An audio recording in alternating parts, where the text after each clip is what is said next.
Would you believe me if I told you that 50% of the people watching this video would end up in a Russian interrogation if they were to fly into Russia today? This is the truth, and I'm going to be speaking about the different ways that you can be treated at the border if you're planning on visiting Russia. Now, before people get really worried, let's look at the true definition of interrogation, or to interrogate, because I believe that this is the right word to use at the highest level. This is the worst case scenario for you. If you're going to cross the Russian border, this is possibly something that could happen to you. So if we look at the dictionary, it reads, ask questions of someone closely, aggressively, or formally. So it could be a formal way of questioning someone. And the second one there says obtain data from a computer file database. So a lot of people don't know that you can have your phone looked through. But before we get to the worst case scenario, which is interrogation, I'm going to be talking about the other ways that you can be handled at the border when crossing into Russia today. By the way, guys, please let me know if you've already crossed into Russia, what has been your experience. I want to hear everybody's testimonies about crossing into Russia. And if you can, review it. 1 star out of 5 stars and give a review. Make this video the review for the Russian border. Tell us where you crossed and how it was. Tell us your experience, okay? This is really important. Other people are going to read your experience, and it's going to help a lot of people gain confidence or better prepare. Now, this first one we're going to call the routine entry to Russia. You're going to have your passport. You're going to hand it over. They're going to look through it. They're going to go to the part where your visa is there. They're going to look at the visa. They're going to look at you. There's a mirror behind you. They're going to check you out and ask you maybe 1 or 2 questions. Hey, where are you coming from? Don't mention another country that's not the one from your passport. I've seen it happen. If you have an American passport, you're coming from the United States, okay? You're an American citizen visiting Russia. Why are you coming? Tourism. Go on your way. A mistake that I see people do often is trying to start conversation with the border guards.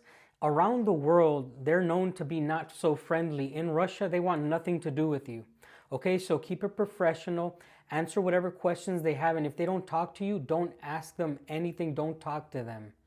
A routine entry is going to be the one where you have nothing to say. They have nothing to tell you. They stamp and you go on your merry way. Remember, you are not guilty of any crimes. Do not psych yourself out, guys. If you're in line and you're thinking to yourself, do I have something in my backpack? Did I do something wrong? You need to clear your mind before you go and cross the border. This is a routine entry, okay, guys? This is going to happen a high percentage of the time when you grow into Russia. But there are other types, and we're going to get into them right now. I forgot to mention that a routine entry is going to take anywhere from 5 minutes to 10 minutes. But the good thing about a routine entry is that you're going to be only in the booth with the immigration officer. You're not going to be taken away. You're not going to be going into any rooms, and you're not going to be asked any major questions. The border guard at the booth is not responsible for asking you any major questions, okay, guys? This is a very important thing to remember. If there's no crazy questions being asked, you are more than likely going to have a routine entry. I'd also like to ask people who are watching this video, please comment below, what country are you watching from? Which passport are you using to come into Russia? Because this does play a big factor into what kind of entry you're going to have. As you can see here, I have the Mexican passport and I have the American passport. But I only come into Russia using my American passport because it offers the best visa. 3-year visa with 6 months stay in Russia. With my Mexican passport, I'd have to renew it every 16 days or so. But the good thing about the Mexican passport is that this is a friendly country to Russia. If you have a Mexican passport, you're less likely to be sent to second inspection because America is considered an unfriendly country, whereas Mexico is a friendly country. Keep that in mind as you're traveling into Russia and you're going to present your passport. If you have an unfriendly passport, you're more than likely going to be in secondary inspection. But if you have a friendly passport, it's going to be a good time. One level above a routine entry is a random detention. This is going to be just at random. You're not acting suspicious, but they have a little bit of time to waste, so they're going to do their due diligence and they're just going to choose people to question them further. This is at random. You have not answered anything incorrectly. What's going to happen is, guys, pay attention. This is really important. At the booth, they're going to press a button.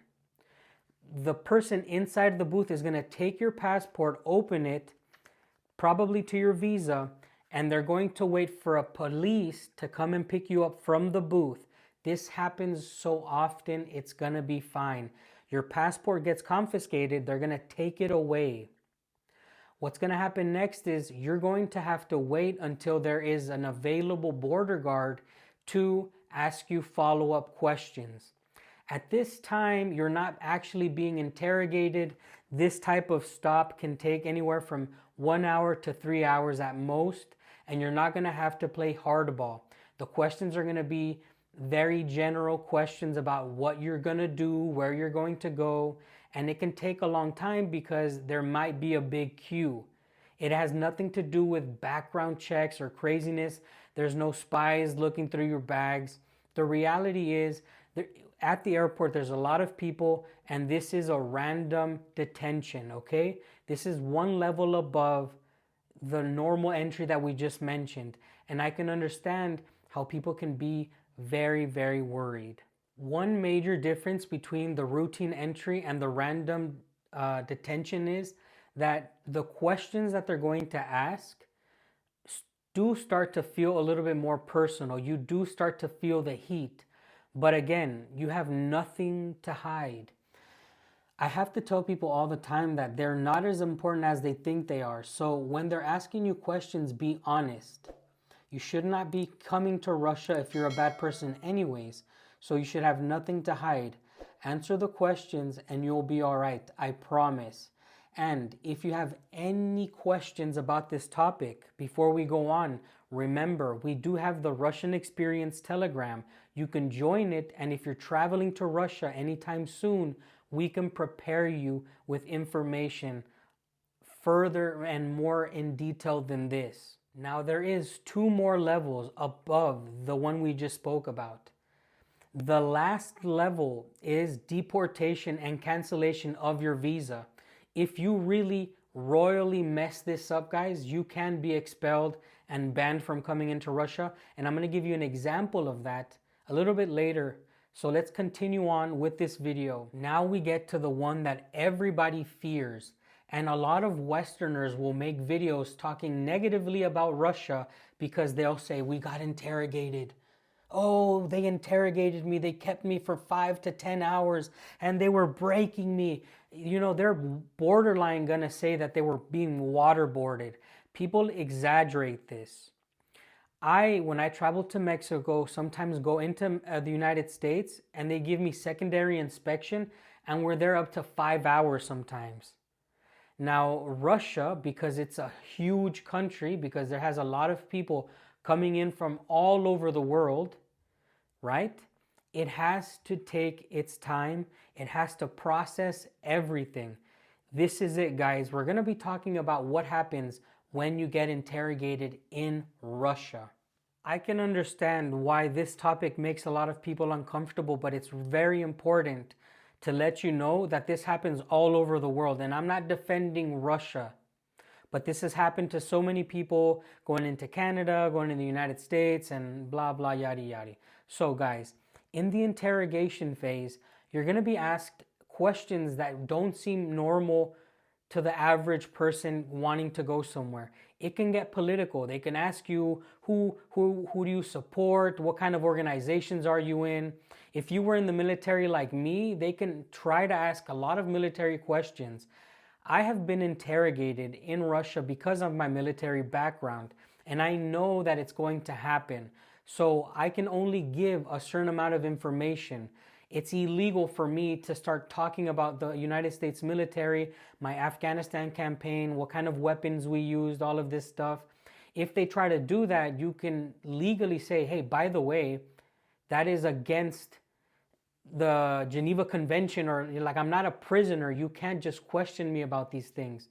But try to keep things honest, try to keep things professional. I just gave you an example about my military stuff. I don't give out military information because I am not a prisoner of war. And the Russian government, or at least when I passed through border control and through my interrogation phase, they were very respectful of what I was saying and what I was willing to say. As long as you're honest, you're not going to have any problems. I would say that the average tourist has nothing to hide. So if they're asking you political stuff, if they wanted you to say what you think about the president of the Russian Federation, all of these things, you can be honest. Because if you're not a bad person, I mean, I've never met the president of the Russian Federation. If they ask me, hey, what do you think about Vladimir Putin? I'd say, I have no clue. I've never met him, and that's that. Be honest. So there's something that John Wayne says. He says, talk slow, talk low, and don't talk too damn much. So that's what I'm going to give you advice on the interrogation phase. But this is what makes people uncomfortable. Handing over their phone. Now, this is not my phone. This is my wife's phone. But a lot of people are uncomfortable opening this up and giving it to a border agent. I have been told that in Canada and in the United States, they have the legal right now to have you forfeit your phone when entering or being inspected. And in Russia, they do that here. If you are asked to hand over your phone, you don't hand the phone over locked or turned off. They want to see what's happening. They want to see if you're up to no good, okay, guys? If you feel uncomfortable because you're a dirty little hamster, perhaps, I don't know what you have in there, buy a new phone when traveling. That's the best advice I could give you, because you will be putting yourself in a bad situation if you're having bad conversations with people. They will find it. I'm letting you know right now because this is open information. Borders of countries have the right to protect their citizens, and Russia does a very good job at it. Why? Because they've been doing this for so long, and only now are other countries like starting to do it. So if you feel uncomfortable with someone looking through your phone, I'm sorry, but if you do get the interrogation portion of crossing into Russia, this is something that's going to potentially happen to you.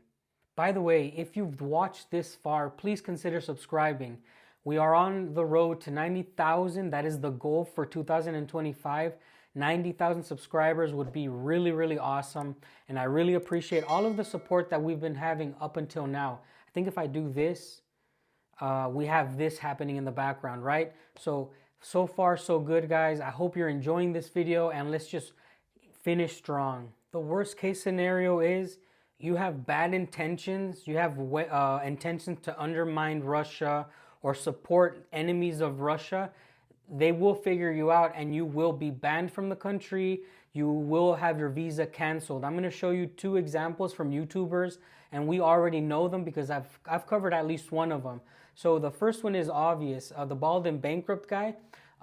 He, on September 1, posted a vlog, and he had been arrested and ordered to leave Russia. Well, the reason why he was ordered to leave Russia is he was in Russia under bad intentions, okay? The Russian government, like I said, if you have bad intentions, they will catch you and they will kick you out. Now, this didn't happen at the border, but just know that even after you get in with your visa, you still are supposed to follow the rules of the visa in your little passport, all right, guys? Now, the most recent example also did not happen coming in, but it did happen near the border.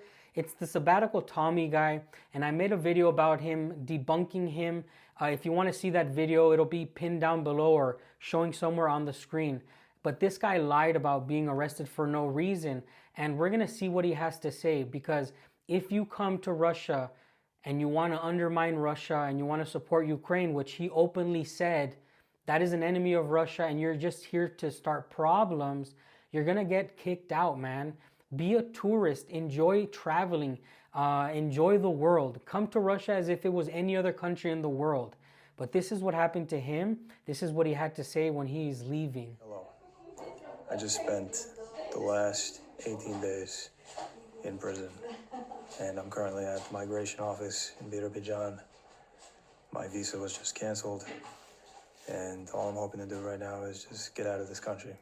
That is right. His visa was canceled because he was out causing problems. If you look for problems when coming into Russia, you're going to find them. I hope that this video educates you. Do not be nervous coming into Russia, guys. I've given you all of the scenarios and I've explained them in detail. And I do this because I want people to come visit this place and be at ease, be at peace. I don't need people freaking out. Again, if you need further information about traveling to Russia, join our Telegram, The Russian Experience. It's going to be linked down below. Leave all the comments. And if you've already crossed into Russia, tell me again how your experience was. Bye, guys.